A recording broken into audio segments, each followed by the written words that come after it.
चौथा मुद्दा जो आहे शिस्तीचा पायरी ती जरा कठीण म्हणजे स्ट्रिक्ट आहे. वरच्या तिन्ही मुद्दे फेल झाल्यावरती चौथा निर्णय गंभीर गुन्ह्याबाबत घेतला जातो. ज्यावेळेस विश्वासणारे गंभीर काम करतात. पहिले करीन 5व्या अध्यायामध्ये ती गोष्ट आम्हाला पाहायला मिळते. अनैतिक वर्तन, जार कर्मासारखं वर्तन, आर्थिक गैरव्यवहारासारखं वर्तन, खूप मोठं गैरव्यवहार वर्तन, ज्याच्यामुळे विश्वासणाऱ्याचं गंभीर नुकसान झालेलं, असं कृत्य एखाद्याने कधी केलेलं आहे. मोठी सैद्धांतिक गडबड व्यक्तिगत जीवनात केलेली आहे. तर त्या व्यक्तीला शिस्तीचा कडक प्रकार सांगितलाय. त्यांना मंडळीतून बाहेर काढ. म्हणजे अतिशय वेदनादायी काम आहे. जर तुम्ही ते पुस्तक वाचाल मॅकडोनाल्डचं इंग्रजीमध्ये, तर त्यात त्या लेखकाने असं सांगितलेलं आहे, एक्सकम्युनिकेशन, एखाद्या विश्वासणाऱ्याला मंडळीच्या सहभागीतून काढायची ही अतिशय वेदनादायी गोष्ट आहे. मंडळीने आक्रोश रडून हे कृत्य केलेलं करावं लागतं. हे आनंदाचं काम नाही. शरीरातून एखादा अवयव बाहेर काढणे, जितक्या वेदना शरीराच्या अवयवाला तोडताना होतात तितक्याच वेदना ख्रिस्ताच्या शरीरातून एका बंधूला बाहेर काढण्याकरता होतात. डॉक्टर एखादा हात, एखादा अवयव त्याच वेळेस काढतो ज्यावेळेस त्या अवयवाचं शरीरात राहणं संपूर्ण शरीराच्या आरोग्याला धोक्याचा आहे. गँग्रीन झालेला अवयव बाहेर काढून टाकतात, कॅन्सर झालेला अवयव कापून टाकतात, जाळून टाकतात. संपूर्ण शरीर मारण्यापेक्षा त्याचं अस्तित्व काढून टाकतात. ती वेदनादायी गोष्ट आहे. मंडळीमध्ये देखील तीच गोष्ट आहे की या भावाला अनेक गोष्टी केल्या, बरेच दिवस त्याच्यावरती आम्ही प्रयोग केले, प्रार्थनेचे, समजावण्याचे, शिस्तीचे, बहिष्काराचे, पण आता याचं अस्तित्वच आमच्याकरता धोकादायक बनलेलं आहे. मंडळीच्या येणाऱ्या पिढ्यांकरता, असणाऱ्या लोकांकरता याचं अस्तित्व काय बनलं? धोकादायक बनलेलं. त्यावेळेस मंडळीचे पुढारी अतिशय गंभीरपणे विचारपूर्वक हा निर्णय घेतात आणि मग ती कारवाई केली जाते की त्या बंधूला मंडळीतून बाहेर काढलं जातं. शिस्तीचे उद्देश, कोणत्या उद्देशाने शिस्त लावली पाहिजे किंवा काय उद्देश असला पाहिजे डोळ्यासमोर? पहिली गोष्ट, शिस्तीच्या प्रत्येक शिस्ती मागे पवित्रता हा उद्देश असणं आवश्यक आहे. पवित्रता जपणे. एखाद्या कृत्यामुळे देवाच्या पावित्र्याला ठेच लागत आहे, मंडळीच्या पावित्र्याला ठेच लागत आहे, तर बंधुजनांना अधिकार दिलेला हस्तक्षेप करण्याचा. कारण मी वचन वाचलं की मंडळी देवाचं मंदिर आहे, मंडळी देवाचं घर आहे. पहिले तिमध्ये 3:15 मध्येच पौल लिहितो की मंडळी देवाचं घर आहे आणि म्हणून घरामध्ये कसं वागलं पाहिजे हे तुला कळावं म्हणून हे तिमोथ्या तू शिकव मंडळीला. या मंदिरामध्ये, मंडळी रूपी घरामध्ये कसं वागलं पाहिजे बाबा हे शिकवण्याकरता सांगितलं. ज्यावेळेस हे करत असताना एखाद्या व्यक्तीच्या द्वारा मंडळीच्या संपूर्ण पावित्र्याला ठेच लागत आहे, देवाच्या पावित्र्याला ठेच लागत आहे असं काही कृत्य आहे, तर त्या ठिकाणी हस्तक्षेप करण्याचा अधिकार प्रभूने मंडळीला दिलेला आहे. पहिले काही 5व्या अध्यायामध्ये ती गोष्ट पौल त्याकरताच म्हणतो. मगाशी तेच आम्ही चर्चा करत होतो की त्या कालखंडामध्ये त्याचं जे वर्तन आहे, पहिले काही 5व्या अध्यायामधल्या त्या युवकाचं ते वर्तन कॉमन आहे. बाहेर मंडळीच्या बाहेर हे कॉमन होतं. म्हणून त्या विश्वासणाऱ्यांना, त्या वडिलांना त्याच्यावरती कारवाई करताना इतकं गांभीर्याने वाटलं नाही. पण पौल ती गोष्ट गांभीर्याने घेतो की तुम्ही त्याच्यावरती निर्णय घ्या, त्याला बाहेर करा मंडळीत. त्याने जे कृत्य केलेलं आहे मंडळी म्हणून, मंडळीच्या वातावरणामध्ये अतिशय गंभीर पाप आहे. ते करिंथमध्ये ती कॉमन गोष्ट आहे. करिंथ मंडळी, करिंथ शहरामध्ये त्याचं काम कसं आहे, अतिशय कॉमन आहे. जशी शंभरोनी स्त्री होती, तिचे अनेक विवाह झाले होते, हे लोकांना माहित होतं. कॉमन होती शंभर मधली गोष्ट. पण प्रभू बरोबर तिचा जेव्हा संवाद सुरू झाला त्यावेळेस तिच्या त्या गोष्टींचं पापाची तीव्रता तिला जाणवली. काहीतरी भयंकर केलेलं आहे याची जाणीव जोपर्यंत प्रभू येत नाही समोर तोपर्यंत तिला झाली ना. पौल जोपर्यंत हे सांगत नाही तोपर्यंत वडील जागरूक नाही झाले त्या गोष्टी. त्यांच्या डोक्यामध्ये करींचाच विचार आहे, करींचंच संस्कार, करींचेच कल्चर आहे. करींच मध्ये कॉमन गोष्ट आहे, रोम मध्ये कॉमन गोष्ट आहे. पण पौलाला ती गोष्ट हायलाइट करावी लागली की बाबा नाही, ही गोष्ट काय आहे, अतिशय गंभीर आहे. दुसरी गोष्ट, शिस्तीचा उद्देश पाप केलेल्या बंधूचं पुनर्वसन व्हावं. बघा इब्री 12:10. पुनर्वसन म्हणजे काय? दुष्काळग्रस्तांचं पुनर्वसन केलं जातं, धरणग्रस्तांचं पुनर्वसन केलं जातं, भूकंपग्रस्तांचं पुनर्वसन केलं जातं, दहशतवादामध्ये पिळलेल्या लोकांचं पुनर्वसन केलं जातं. म्हणजे एखाद्या आघातामुळे त्यांच्या जगण्याचे सगळे पर्याय नष्ट होतात. त्यावेळेस सरकार त्यांना जगण्याकरता काही गोष्टींची उपलब्धता करून देते, ते आहे पुनर्वसन. हो, पहिलं घर हवं, एक साधं घर छप्पर त्यांना दिलं जातं. मग त्यांना जॉब मिळावा याकरता सरकारी नोकऱ्यांमध्ये त्यांना रिझर्वेशन ठेवलं जातं, धरणग्रस्त म्हणून, पूरग्रस्त म्हणून, की त्यांना नोकरी मिळावी जेणेकरून त्यांचं कुटुंब पुढे चालेल. मग काही सवलती दिल्या जातात. तर अशा प्रकारे सरकार या पीडितांचं पुनर्वसन करतं. आता ज्याने चूक केलेली आहे त्याच्या पापामुळे त्याच्या व्यक्तिगत कौटुंबिक जीवनामध्ये त्याचे परिणाम आलेले आहेत. पाप कधीच शांत बसत नाही. पाप त्याचे परिणाम, त्याचे फळ त्या व्यक्तीच्या जीवनात देतं. आणि म्हणून अशा पश्चाताप झालेल्या व्यक्तीचं पुनर्वसन करावं किंवा अशा व्यक्तीच्या जीवनात चांगल्या गोष्टी आहेत याकरता शिस्त आहे. शिस्त काय करते? शिस्त त्या व्यक्तीला सांगते तू शांत बस, तू मंडळीमध्ये ये, वचन ऐक, पश्चाताप कर. आणि ज्यावेळेस त्याच्या जीवनामध्ये या सकारात्मक बाजू मंडळीला दिसतात त्यावेळेस मंडळी हळूहळू त्याला सामावून घेते. मंडळी एका क्षणात त्या व्यक्तीला आपल्या बाजून दूर करत नाही. त्याकरता शिस्त दिलेली आहे. शिस्त म्हणजे दूर करणं नाही, तू आमच्या मधलाच आहे, पण तू केलेल्या गोष्टीची जाणीव, त्याची गांभीर्यता तुला कळावी. पहिले योहान पहिल्या 8-9 वचनाने म्हटल्याप्रमाणे तू पश्चाताप करावास आणि पुन्हा प्रभूच्या सानिध्यात पहिल्या प्रकारे यावं. त्याच्याकरता केली ही सोय आहे शिस्त. अनेकदा विश्वासणारे हे विसरतात. शिस्त म्हटले की, कारवाई म्हटली की ते पुऱ्या मंडळीकडे शत्रुत्वाने पाहत, तो बंधू किंवा ते कुटुंब. तो पुनर्वसनाचा उद्देश आहे, त्याच्यामध्ये रिहॅबिलिटेशन आहे. गलती 6:1 मध्ये पौल काय म्हणतो? बंधुजन हो, कोणी माणूस एखाद्या दोषात सापडला तरी जे तुम्ही आध्यात्मिक वृत्तीचे आहात ते तुम्ही अशाला सौम्य वृत्तीने ताळ्यावर आणा. काय म्हटलं त्याने? काय ताळ्यावर आणले म्हणजे काय?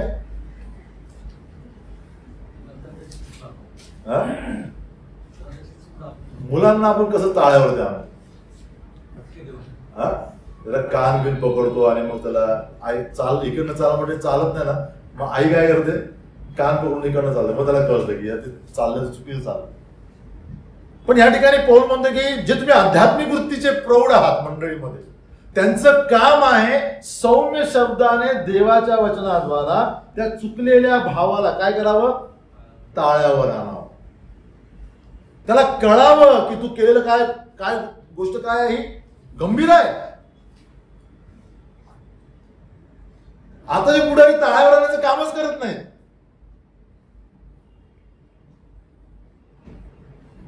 गोंधळाचं काम करतात. सौम्य वृत्तीने ताळ्यावर आणायला सांगितलेलं. त्याला कळू देत ना तू काय केलेलं आहेस. त्याला कळावं त्या व्यक्तीला, त्या भावाला, बहिणीला की तुझं हे कृत्य देवाविरुद्ध किती मोठा अपराध आहे. तुझा फ्रॉड जगाच्या दृष्टीने जितका गंभीर आहे तितका मंडळीच्या दृष्टीने खूप मोठा आहे. पौल तर म्हणतो त्याच्या बाजूला बसून जेवू नकोस. आम्ही तर त्यांना बोलवतो, आमंत्रित करतो कॉन्फरन्सेसला. कुठे ताळ्यावर आणणार? हे कोण बघतं? हे बाकीचे सगळे लोक पाहत आहेत. मंडळीमध्ये शिस्त नावाचा प्रकार नाही, मंडळीमध्ये टाळ्यावर आणण्याचा प्रकार नाही, मंडळीमध्ये पुनर्वसन करण्याचा प्रकार नाही. मग कुठे राहिली नव्या करायची मंडळी आमची? पहिले तिमोथी 5:20 चौथा मुद्दा बघा. बाकीच्यांना भय पडावे म्हणून काय कर? बाकीच्यांना भय पडावे म्हणून तू काय कर? हा, सर्वात समक्ष अंडरलाईन करा त्या शब्दाला किंवा असं गोल करा पेन्सिल.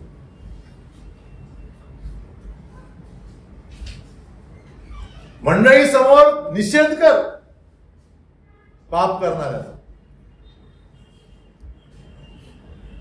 कोपऱ्यात जाऊन पाठ नको ठोपडू, जा मी बघतो काय करतो फोन, हे नाही. इतरांना भय पडावं. इतर जर कमजोर किंवा दुर्बळ व्यक्ती त्याच्या मार्गावरती असेल तर कळावं, भय पडावं. काय गंभीर गोष्ट आहे. शिस्तीचे उद्देश दिलेत पवित्र शास्त्रात पवित्र आत्म्याच्या प्रेरणेने की देवाच्या पावित्र्याचं, मंडळीच्या पावित्र्याचं जतन करावं, चुकलेल्या बंधूचं पुनर्वसन व्हावं, इतरांना पापाचं भय पडावं. आता शिस्तीचा परिणाम काय झाला पाहिजे, म्हणजे आमचा उद्देश काय आहे शिस्त लावण्याचा? ज्या व्यक्तीच्या जीवनाला शिस्त लावण्यात आलेली आहे त्या व्यक्तीच्या जीवनात पहिला मुद्दा दिसणं आवश्यक आहे की त्याच्या जीवनात वास्तवात पश्चाताप आलेला आहे का? पश्चाताप मनुष्य कळतो आम्हाला. जे मी केलेलं आहे ते खरोखर प्रभू तुझ्या दृष्टीने पाप आहे. पश्चातापाची एक सुंदर व्याख्या अशी केली एका सेवकाने, ज्या पापाकडे देव पाहतो, ज्या वेदनेने पाहतो त्याच वेदनेने माझ्या पापाकडे मी पाहतो. तो आहे पश्चाताप. खूप दबाव आलाय मंडळीतून, वडिलांकडनं, बंधुजनांकडनं, नातेवाईकांकडनं, आणि म्हणून मी मंडळीमध्ये उभा राहतो, बोलतो. आतमध्ये काही गिल्टीनेस नाही, आतमध्ये अपराधीपणाची भावना नाही, आतमध्ये पाप केल्याचं भय नाही. तो पश्चाताप नाही.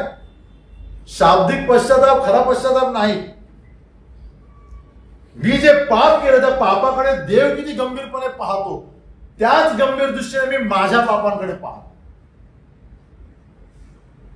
तो आहे पश्चाताप. ज्यावेळेस ती दृष्टी माझ्यामध्ये येते तेव्हा तो पश्चाताप. त्याच वेळेस पुनर्वसन होतं त्या व्यक्तीच्या जीवनात. त्याच वेळेस त्या व्यक्तीच्या जीवनात चांगुलपणाची फळं दिसतात मंडळीला. ते उत्तम चिन्ह असतं. मग त्या व्यक्तीला मंडळीमध्ये पुन्हा स्थानापन्न केलं जातं. अनेकदा प्रश्न असतो की या व्यक्तीला पुन्हा कसं ओळखायचं. पश्चाताप हा सगळ्यात महत्वाचा मुद्दा आहे. लोक गुन्हे करतात, धडधाकट आणि बिंदास फिरतात, पश्चातापाचा भाव नाही त्यांच्या जीवनामध्ये. कोणीतरी सांगितलं म्हणून आम्ही मंडळी पुढे 4 शब्द बोलावेत म्हणजे पश्चाताप झाला असं नाही. मंडळीने तो खरा मानण्याची गरज नाही. त्याची संपूर्ण जीवनशैली, कौटुंबिक जीवन, व्यावहारिक जीवन, मंडळीतील जीवन याच्यावरती प्रभाव पडतो पश्चातापाचा. कुठलं चिन्ह त्या जीवनाचं तसं दिसत नसेल तर आम्हाला शंका घ्यायला जागा आहे.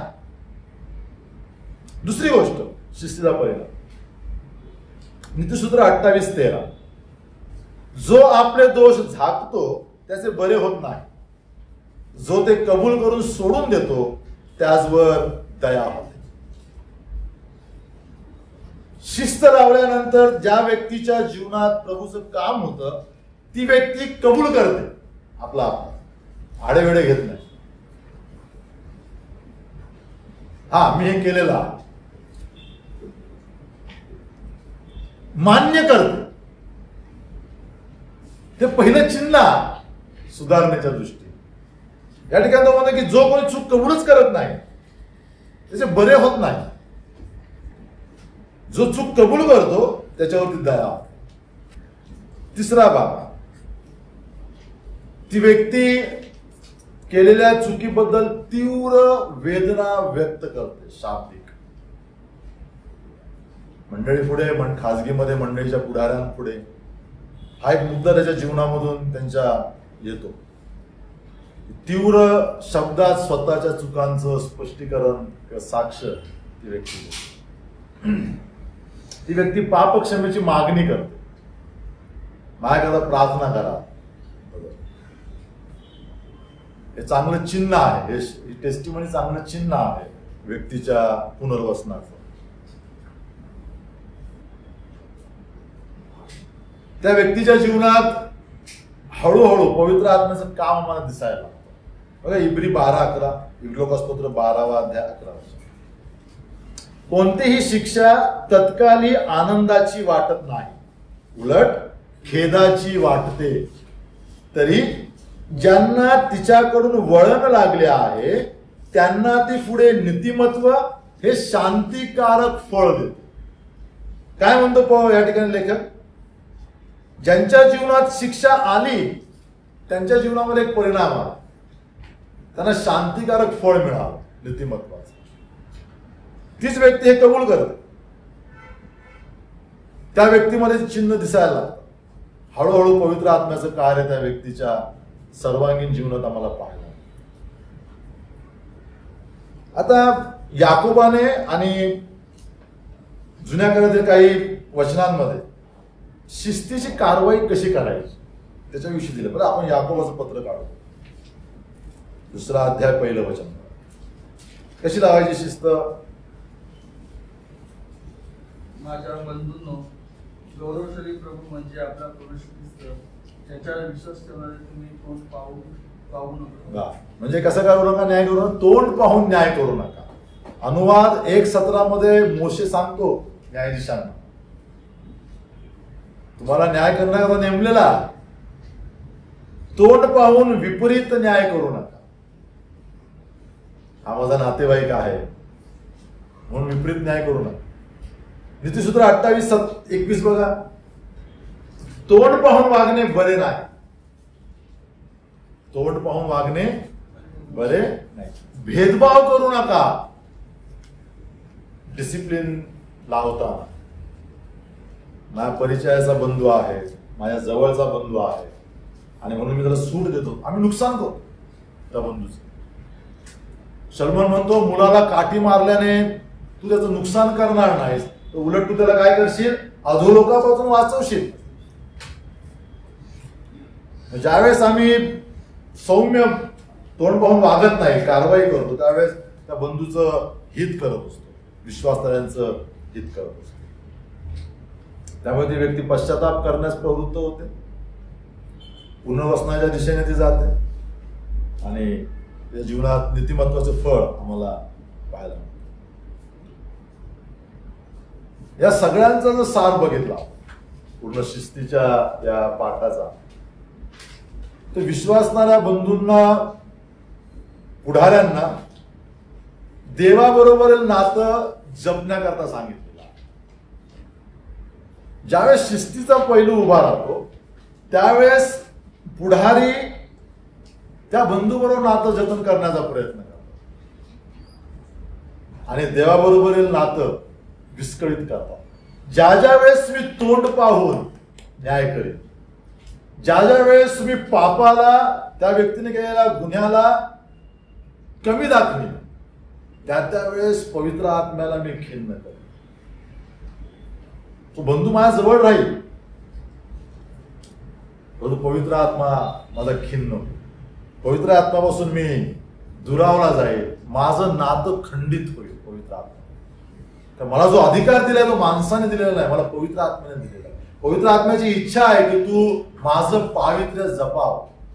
ज्यावेळेस मी पवित्र आत्म्याच्या पावित्र्याची तडजोड करीन आणि बंधू बरोबरील नातं जतन करण्याची खटपट करीन, त्यावेळेस पवित्र आत्म्याबरोबर माझं नातं तुटलं जाईल किंवा खंडित होईल. नातं पवित्र आत्मा आमचं नातं तुटणार नाही, परंतु खिन्न होईल माझं पवित्र. तर हे जपणं आमचं काम आहे.